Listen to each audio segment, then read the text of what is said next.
Hello. So I'm going to try and run us through the Houdini hair grooming and procedural hair workflow that has worked for me so far. And by procedural, I mean in Solaris, the hair procedural that fires off at render time. So let's get to it. Let's drop down on geometry. I'm just going to use Tommy for this. I'm going to, at first, I'm going to try and narrow out just the scalp. I'm going to switch this to less. So I'm going to try and just get the scalp and then generate hair on that, and then we'll use the full geometry. So let's get started. I'll do this. What looks like the center, probably that. Shift G to grow my selection. Why is it growing over there? Oh, when you're selecting things in Houdini, if this is toggled off, as you can see, it's kind of like selecting through the geometry. Yeah. So what I need to do is toggle this on, or you can press Shift V, and there we go.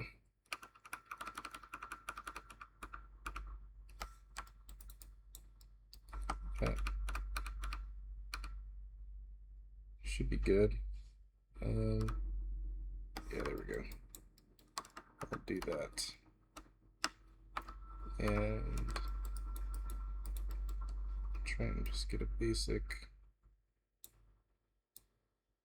shape. I guess I probably could have just followed the hair texture, but it's fine. Cool.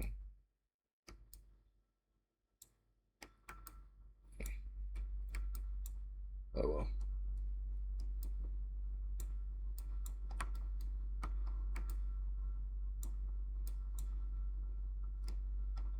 Let's do that too. I'll delete one more. Nice. Should be solid. Dope. I'm going to drop down a group. We'll call this scalp. Last. And Shift S changes how the wires look. Select my scalp. Delete unselected. I'm going to mirror. And make sure that I clip and mirror primitives. Otherwise, it's just going to basically overlay all the primitives over each other. So right now we have 4,600 points, and once I clip, it basically drops in half. We can drop a fuse just to be sure. Looks like we're good to go. All right, I'm going to do a hair generate on this. And if you don't like initializing with the hair generate, you can do I'll just do a guide group. And we can make our own. Let's do a scatter. We can make our own guides. Turn off relaxed iterations.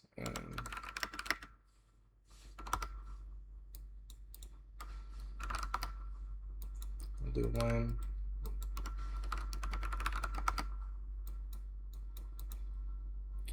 I think this needs to be on the Z. You can overlay. You can overlay with E, or you can use W if you want to be able to see the full geometry. My cat. Oh, my keyboard. There we go. So yeah, you can initialize your guides that way if you don't want to use the hair generate. And then also just kind of makes life a little bit more simple. Then you can resample this. But I'm going to use the hair generate because it gives us the attributes that we're going to want anyways. So I'll do this.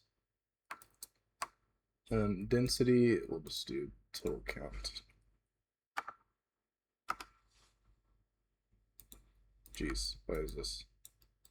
It's extremely dense. There we go. Try and get the length up a little bit more.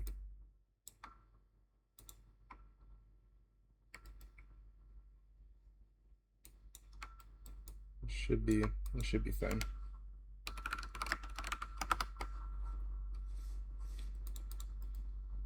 So now the guide groom. If you come up here, you can change your radial menu to grooming, and that'll give you access to a lot more brushes and a lot more features. So I guess also another thing. So with the hair generate, we initialized our skin as the scalp, but once we get to the guide groom, I like to switch it back to the full geometry. So that way, let's also resample.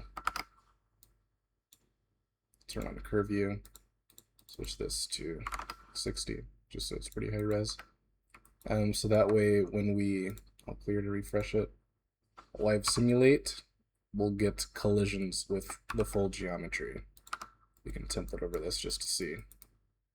But if I were to just use the scalp, then when we simulate, it's going to just go straight through, and it's going to be pain later. So I'll switch that back. Simulate again. Cool. I'm going to press C to bring up the radial menu, and what I like to do is grab the de-intersect brush, and this will kind of push everything that didn't collide properly. So you can see it's kind of pushing everything back outside of our mesh. Cool. Cool. This is pretty. These are pretty dense guides. Awesome. I guess for basic features, you can use the brush. Kind of get this out of his eyes a little bit.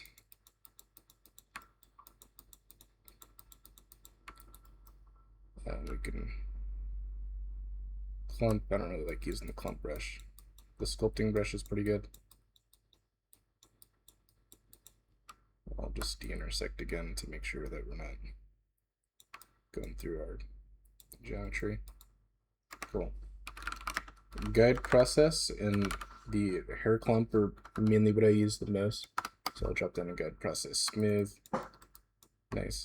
But that, I guess we're gonna have to guide groom again here in a bit. Dip. I guess, can I blend? Maybe that'll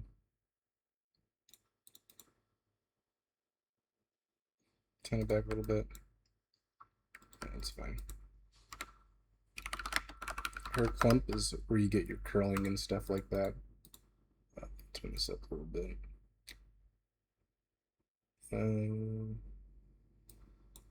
Do I like to change in here? So clump size is kind of, you can read it.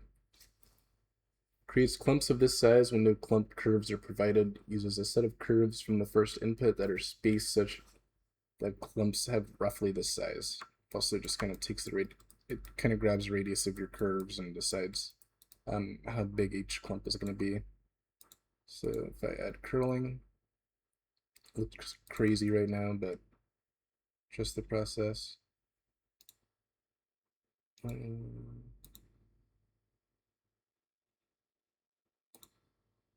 Can I?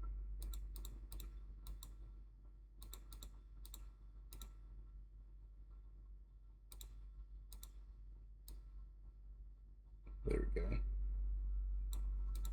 Switch this to B-spline so it curls more towards the ends. So don't miss the frequency to be towards the end. Nice. Cool. I'll do a lift just to kind of help get this a little bit out of the geometry. Also do a smooth. Can I help this out a little bit? I'll do another guide groom. And I'll de-intersect first, just to kind of get everything outside of the mesh.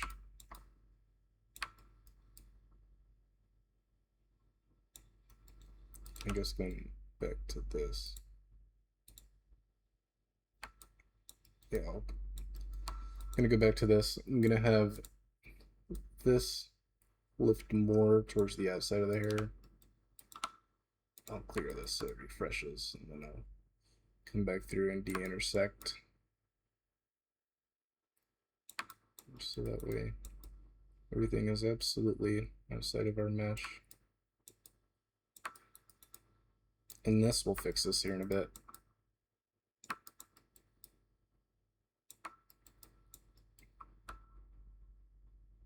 Grab the smooth brush, kind of bring back the loose feel that we had.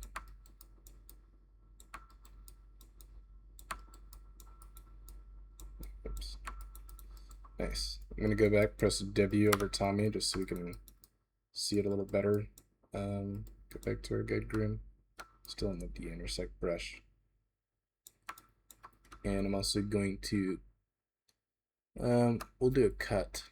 So I'm going to cut these hairs that are kind of in his face. There we go. Tommy's got bangs now. Dope. And we're going to drop down another hair generate. Usually if I'm doing like a, I guess like a hero shot, you'll kind of end up going through this whole guide groom, guide process clump. You'll end up going through this like quite a few times, just iterating back over to refine everything. But for this, we're not going to go for perfection. It's just going to look kind of silly.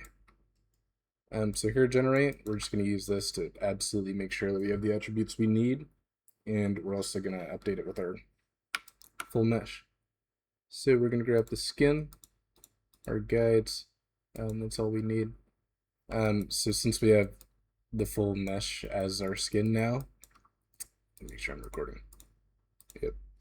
Since we have the full mesh as our skin now, we're going to get a lot of these unguided hairs. We can just check that off.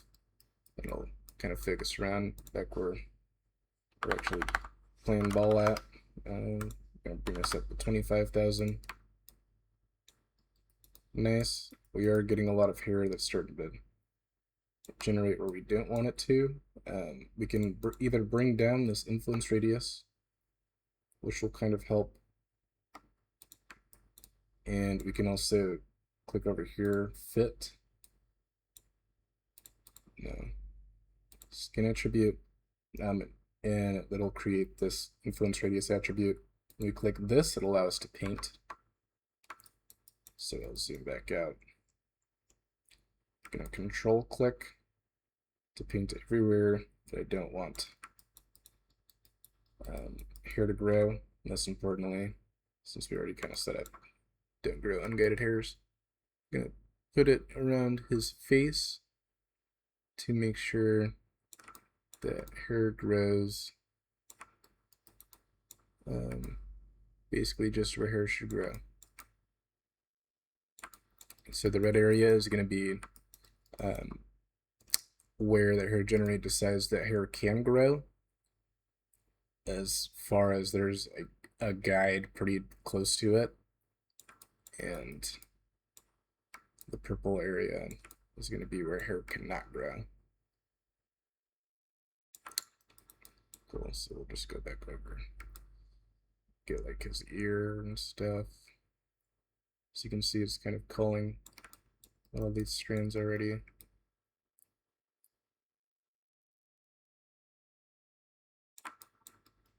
Nice, it should be good. I don't know why this piece is still here. It's pretty annoying. Cool. That must just be a crazy intersection. So I guess we're gonna do another guide groom. I'm gonna de-intersect.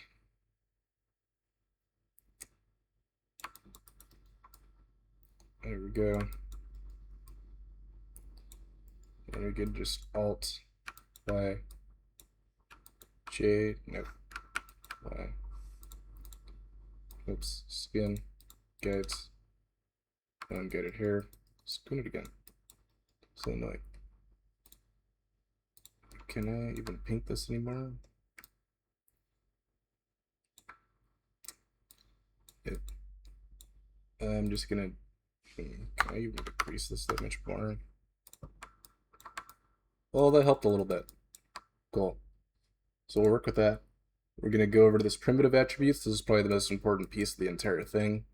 This primitive attributes, the Solaris procedural hair won't work without certain attributes. You need the skin prim UV. I also like to bring in whatever other attributes might be useful. So we'll bring these in too.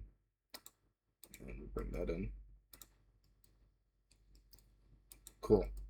And we should be ready to play ball. So I'll drop down a null. These would be our hair curves. And this would be our hair skin. I'm going to press Control 1 to quick mark this area. It's also going to be this exact view that we're at right now. Going to N to bring up the radial menu. Go over to LOPS for the stage context. I'm going to do a SOP import. Control 2 so that we have our second quick mark. Going to Alt. Well, we copied this null. Control C. And over to Solaris. Control V. Alt to copy our node again. Control V with our hair skin. And 1 and 2 is how I'm jumping back and forth since we did our Control 1, Control 2. So let's bring in our skin. Gonna hover both of these, Alt to quickly create a merge node. And let's see, we'll lock this, go back over. I know we're gonna need a rest attribute on our skin, so we'll do that real fast. And we should be ready to rock and roll. Let's drop down our hair procedural. Gonna jump over to the Solaris viewport too. Gonna get rid of these, close that, press P. I'm gonna scoot this over a little bit, get back in time and space. Awesome. I'm gonna drop down a material library, send to geometry, go ahead and call these curves, call this the skin, send that to our curves, name that hair. I'm gonna drop down Kerma hair, replace our standard surface with the Kerma hair. I'm just gonna go ahead and tint this so that he's pretty brunette. You can just copy parameter, paste relative reference on that. Perfect. Autofill material. And for this, I mean, it doesn't really matter. Cool. So the Houdini here procedural does give you quite a bit of parameters. So you can change the scale, which is basically the P scale, or how wide the hairs are, the width. And you can also add resample segments. So for a final render, you'll probably bring this up to like 128 to basically dice everything. But if you don't want to do that, you can also just drop a wrangle. Oops. In Solaris, instead of P scale, it's widths. So we're going to do at widths. Multiply equals channel. We'll call it P scale. We'll do this. Make sure it's on our curves. And we have to run on elements of array attributes. And then you can change the P scale that way too. But we'll do it with our hair procedural. So I'm going to drop down, let's do a dome light just for half decent lighting. I have an HDRI. I mean, you can just find an HDRI on Ambient CG or Polyhaven or anything. Let's do this. Man, I'll do this golf course one. That should give us good color. And for the hair procedural, I'm just going to turn it off for now. You want to have basically the scene like ready to go before you try and render this, because it likes to crash a lot, and you can't preview it without a camera render settings. So I'm going to drop this, well, I'll keep it at that. Drop down a merge, merge in my dome light, drop down another merge, going to do a camera, oops, look through my camera,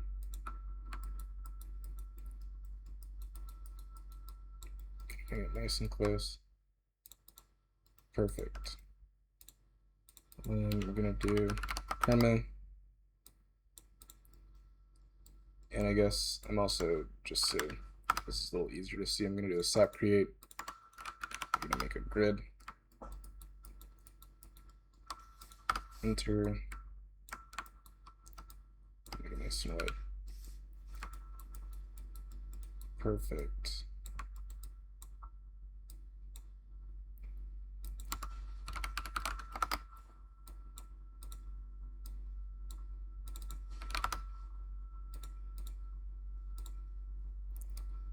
I'm just doing this so that way when we do start doing preview renders, it's a little easier to see what's actually going on.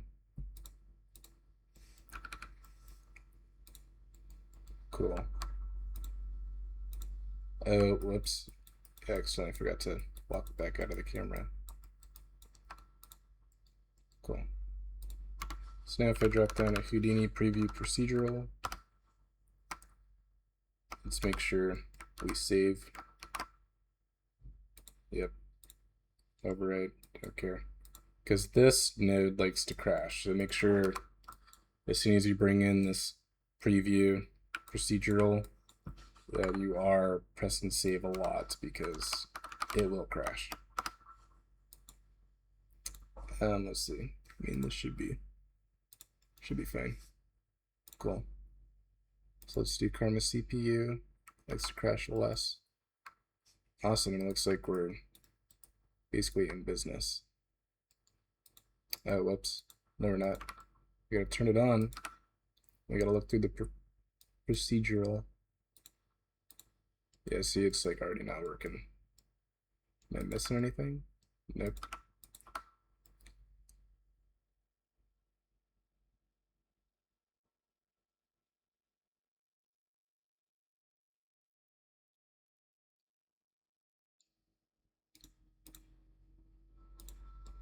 Oh, let's work through this. So that's good. We'll turn this off.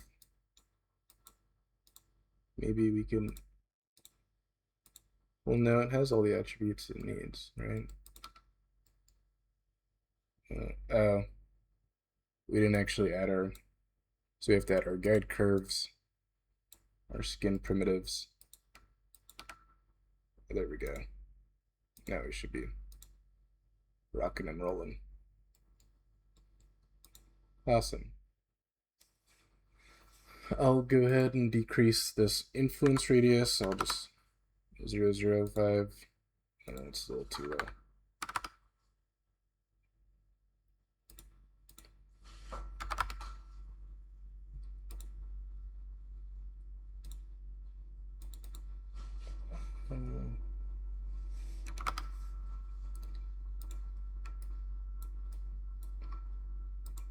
We're going to reduce the clipping range so we can get a little closer.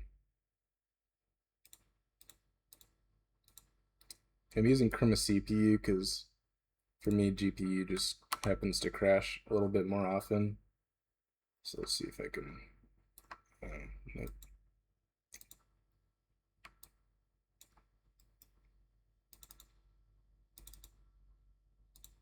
Can I make this like darker?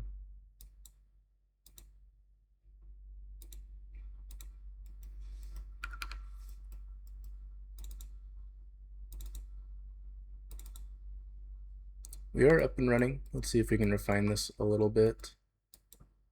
I'll try and make them blonde so it's a little easier to see.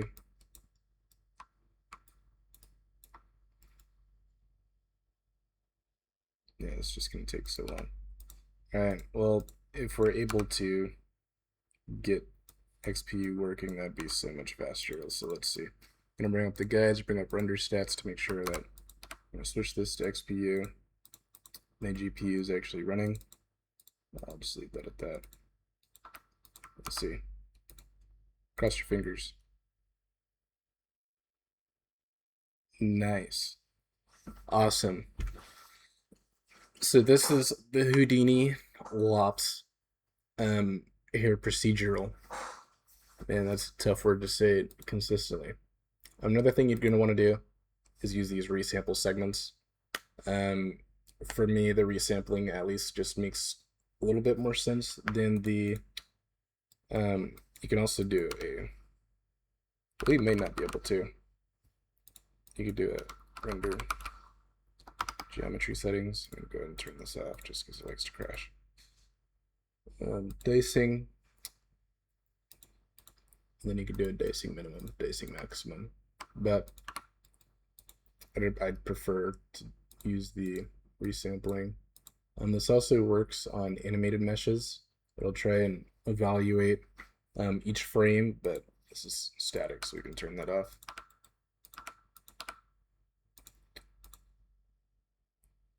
Oh, whoops. There we go. And I guess we used to iterate on this and to make it, your result a little bit better.